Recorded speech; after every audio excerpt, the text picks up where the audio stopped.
پھر ہمیں بتانا پڑتا ہے کہ بھائی رفع الیدین تو نماز کا حسن ہے، حضور نے حکم دیا ہے جی، حکم کتنے ہے؟ رفع یدین کرنے کے بارے میں جو حدیثیں ہیں نا، نبی نے حکم نہیں دیا، یاد رکھ لیں، اس کو کہتے ہیں قولی حدیث، قول کہنا، حکم یہ نہیں ہے، یہ فعلی حدیث ہے۔ اس کا مطلب کیا ہوتا ہے کہ صحابی کہتا ہے میں نے دیکھا ہے نبی پاک نے یوں کیا، میں نے سنا ہے نبی پاک نے یوں کیا، مجھے بتایا گیا کہ نبی نے یوں کیا، وہ یہ نہیں دکھا سکتا، یہ جیل امبالا یہ نہیں دکھا سکتا کہ نبی پاک نے کہا ہو کہ رفع یدین کرو، میں بچے تیرے سینے پہ چڑھ کے کہہ رہا ہوں، میں تجھے دکھاؤں گا۔ صحابہ کرام نے یہ بھی کہا ہے ہم نے دیکھا کہ نبی پاک نے رفع یدین نہیں کیا، یہ حدیث بھی ہے، اور میں تمہیں یہ بھی بتاؤں گا نبی پاک نے حکم دیا ہے کہ رفع یدین چھوڑ دو، میں یہ بھی تمہیں دکھاؤں۔ اور ایک وہ دیوبندیوں کا مولوی ہے، وہ اس کا نام رکھا ہے دلیل کا بے تاج بادشاہ، اس کے تاج کے ساتھ جو میں نے کر دیا ہوا ہے نا، وہ کہتا ہے جی میں اتنے لاکھ انعام دوں گا کوئی رفع الیدین کا حکم دکھا دے۔ کچھ لوگ کہتے ہیں کہ اناف کے مسلک میں رفع یدین نہ کر کے رسول اللہ کی نافرمانی کرتے ہیں، اس مسئلے پہ رہنمائی فرمائیں۔ یعنی حضور پاک کی نافرمانی یا رفع یدین نہ کرنا؟ اگر حضور کا فرمان دکھا دو کہ حضور نے فرمایا اور رفع یدین کرو، میں 1,00,000 روپیہ نقد انعام دوں گا تمہیں، 1,00,000 روپیہ نقد انعام دوں گا تمہیں، میں 1,00,000 روپیہ نقد انعام دوں گا تمہیں، فرمان تم دکھا دو۔ ارفعوا ایدیکم، حضور نے ہمیں حکم دے کر فرمایا رفع یدین کرو، تو کبھی فرمان نہیں دکھا سکتا کرنے کا، میں فرمان دکھا سکتا ہوں چھوڑنے کا، میں فرمان دکھا سکتا ہوں چھوڑنے کا۔ صحیح مسلم جلد نمبر 1 صفحہ نمبر 181 کتاب الصلاۃ، حضرت جابر ابن سمرہ فرماتے ہیں خرج رسول اللہ صلی اللہ علیہ وسلم وکنا صلینا، حضور پاک تشریف لائے، ہم نماز پڑھ رہے تھے، حضور پاک نے فرمایا مالی اراکم رافعی ایدیکم کانہا اذناب خیل شمس اسکنوا فی الصلاۃ، کہ یہ تم شریر گھوڑوں کی طرح دم ہلا رہے ہو، نماز میں رفع یدین نہ کرنا، سکون سے نماز پڑھنا۔ یہ پیغمبر کی صحیح حدیث ہے، صحیح مسلم ہے جلد اول ہے صفحہ 181 ہے، کتاب الصلاۃ ہے۔ کہتے ہیں اس حدیث پاک کی اگلی حدیث ہے کہ وہ سلام مراد ہے، تو میں نے کہا اگلی حدیث کا مسئلہ اور ہے، یہ حدیث میں سلام کا لفظ ہے۔ سرکار ہم انعام نہیں لیتے، آپ سے آپ کی آخرت کا سوال کرتے ہیں کہ توبہ کریں اپنے اس جھوٹ کے اوپر۔ ہم دکھاتے ہیں رفع الیدین کا حکم بخاری مسلم سے، لیکن پہلے آپ بات کو سمجھیں، یہ ایک مقدمہ ہے، صحیح بخاری اور مسلم کی متفقن علیہ حدیث ہے۔ نبی علیہ السلام نے فرمایا اللہ نے مجھے جوامع کلمات کے ساتھ بھیجا ہے، میں بات مختصر کرتا ہوں اور مفہوم گہرا۔ بخاری مسلم دونوں میں حدیث ہے انما الاعمال بالنیات، اعمال کا دار و مدار تو صرف نیتوں کے اوپر ہے۔ اب یہ ایک جملہ ہے، اس کے اوپر پوری کتاب لکھی جا سکتی ہے، یہ ہے جوامع کلمات، اس کو آپ ذہن میں رکھیں۔ اب آ جائیں بخاری مسلم دونوں میں حدیث ہے، مالک بن حویرث کہتے ہیں رضی اللہ تعالیٰ عنہ علیہ السلام، ہم چند نوجوان تھے 20 دن کے لیے حضور کے پاس گئے، مہمان بن گئے، حضور کی وفات سے 1-1.5 سال پہلے غزوہ تبوک کے موقع پر مسجد نبوی میں ٹھہرے 20 دن تک، آپ کے صبح و شام آبزرو کیے۔ جب حضور نے دیکھا نا کہ اب ہمیں گھر کی یاد ستا رہی ہے، تو اچھے ٹیچر کی یہی نشانی ہے کہ اس سے پہلے کہ کوئی اکتا جائے خود ہی اسے بھیج دیا جائے۔ آج تو آپ کہتے ہیں نا حضور میں آپ کے زمانے میں ہوتا تو ہر وقت آپ کو وضو کرواتا رہتا، ایسا نہیں ہوتا، دنیا میں ایسے نہیں معاملات چلتے۔ تو وہ کہتے ہیں ہمیں اپنے ماں باپ یاد آنا شروع ہو گئے، تو حضور نے جب یہ دیکھا نا کہ اب یہ ان کا انٹرسٹ لوز ہو رہا ہے، تو آپ نے کہا کہ سب کو اکٹھا کر کے کہا کہ اب اپنے گاؤں ایریا میں واپس چلے جاؤ، جب جانا تو جب نماز کا ٹائم ہو تو تم نے مجھے 5 وقت نماز پڑھتے ہوئے دیکھا ہے، ان اوقات میں تم نے نماز پڑھنی ہے۔ ایک بندہ اذان دے گا جو زیادہ قرآن جانتا ہے اور عمر میں بھی بڑا ہو، وہ تمہاری امامت کروائے، اور صلو کما رأیتمونی اصلی، اور نماز تم نے ویسے پڑھنی ہے جس طرح مجھے تم نے نماز پڑھتے ہوئے دیکھا ہے۔ کلیئر ہو گیا؟ یہ جملہ آپ کسی انٹرنیشنل عدالت میں بھی لے جائیں تو وہ آپ کے علماء کی جہالت کے اوپر ہنسیں گے کہ اس کے بعد رسول اللہ کو یہ کہنے کی ضرورت ہے کہ جب نماز شروع کرنا تو ہاتھ کانوں تک اٹھانا، جب رکوع میں جانا تو ہاتھ کانوں تک اٹھانا، جب رکوع سے سر اٹھانا تو ہاتھ کانوں تک اٹھانا، سبحان ربی العظیم رکوع میں پڑھنا، سبحان ربی الاعلیٰ سجدے میں پڑھنا، فجر کے 2 فرض پڑھنا، زور کے، یہ سارا کچھ آپ کو کہنے کی ضرورت ہے جو لوگ 20 دن سے حضور کو دیکھ رہے ہیں۔ اس کے بعد صرف ایک ہماری ذمہ داری ہے کہ جس شخص کو حضور نے یہ کہا نا تم نے نماز ویسے اسٹیبلش کرنی ہے جس طرح مجھے تم نے دیکھا ہے, ہم اس شخص سے یہ بتا دیں کہ حضور کو نماز پڑھتے ہوئے اس نے کیسے دیکھا ہے, پھر کام ختم ہو گیا نا.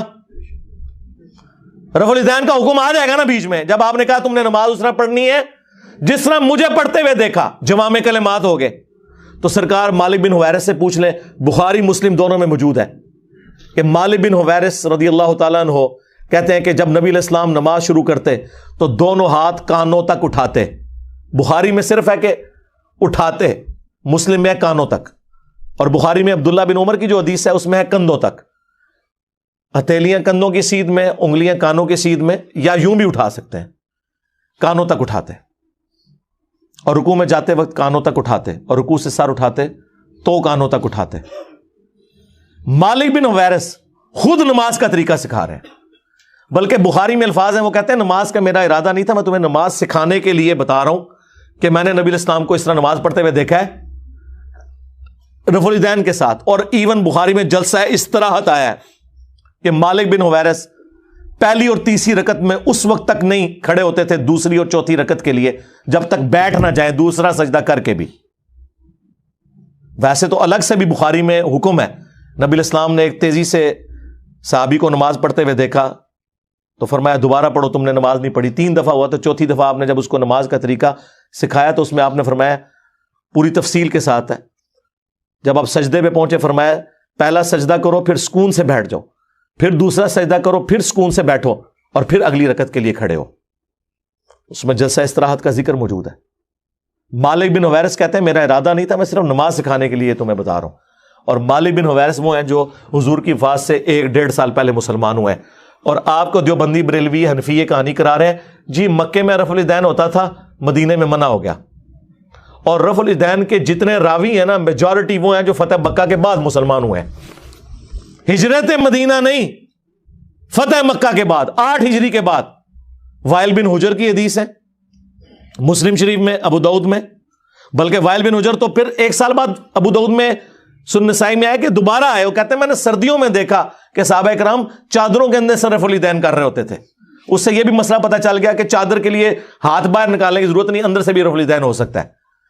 8 ہجری میں بندہ مسلمان ہو رہا ہے, 9 ہجری میں وہ دوبارہ سردیوں کے موسم میں حضور کی نماز دیکھنے کے لیے آیا مدینہ شریف, اور رفع الیدین سے پڑھتے ہوئے دیکھ رہا ہے.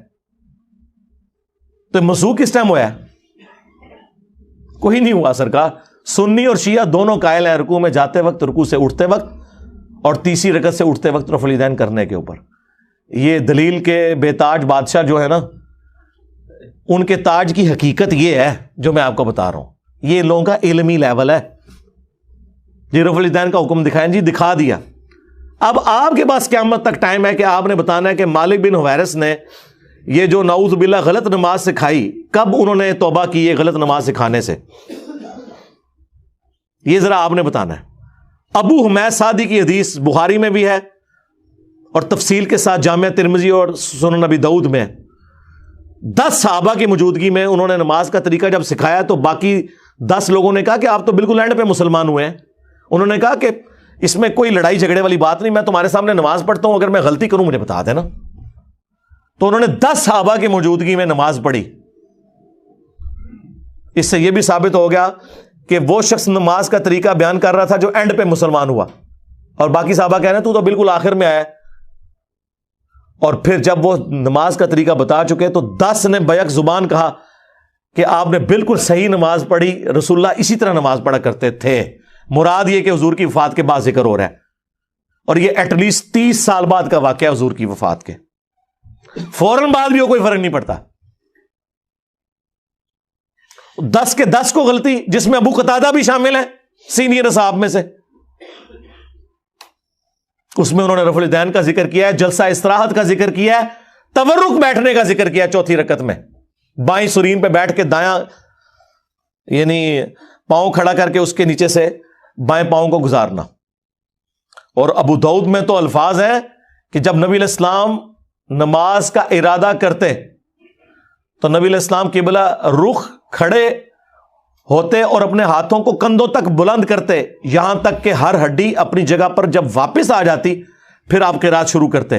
اس سے میں نے ثابت کیا کہ انہوں نے ہاتھ چھوڑ کے نماز پڑھی ہے. کیونکہ جب بھی کوئی نماز شروع کرنے کا ارادہ کرتا ہے تو ہاتھ باندھ کے نہیں نماز پڑھتا، یوں کھڑا ہوا ہے اور وہ نماز یوں شروع کرتا ہے اور ہر ہڈی اپنی جگہ پر واپس آ جاتی. یہاں موقع تھا وہ کہتے ہیں کہ ہر ہڈی دایاں ہاتھ بائیں پر آ جاتا، نہیں، انہوں نے کہا اپنی واپس اپنی جگہ پہ آ جاتی.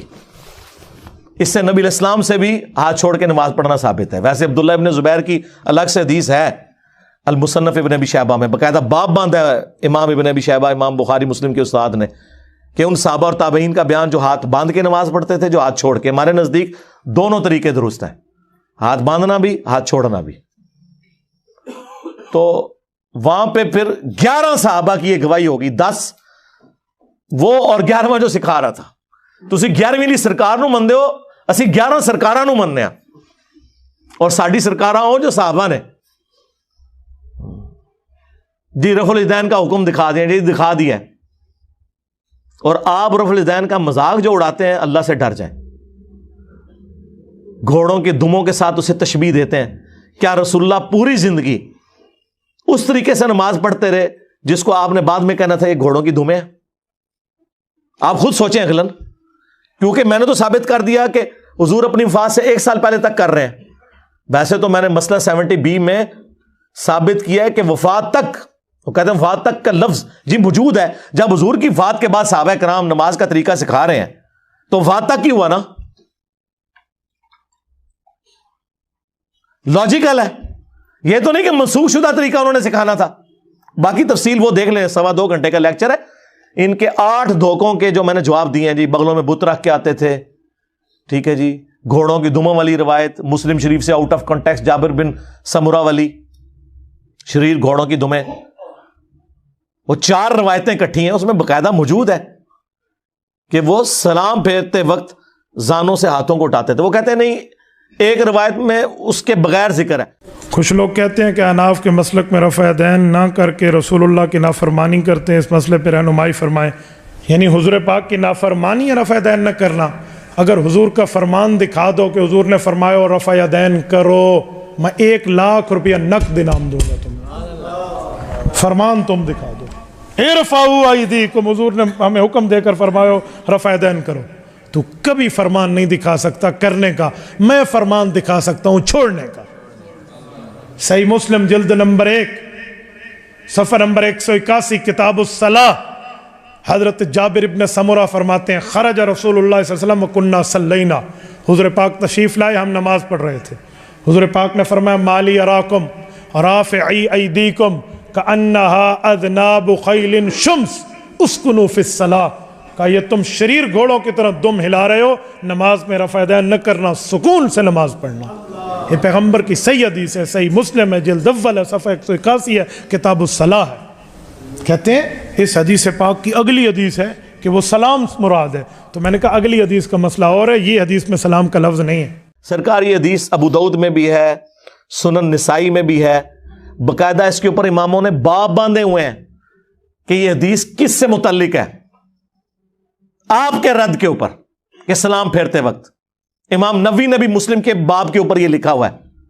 اس سے بڑھ کر امام بخاری نے جز رفع الیدین میں لکھا ہے کہ جو گھوڑوں کی دموں والی حدیث رفع الیدین پہ لگاتے ہیں انہیں ڈرنا چاہیے کہ اللہ کا عذاب نہ ان پر آ جائے. سورہ نور کی آیت کوٹ کی کہ رسول اللہ کے ساتھ دشمنی کر رہے ہیں، یہ سنت کا مذاق اڑا رہے ہیں.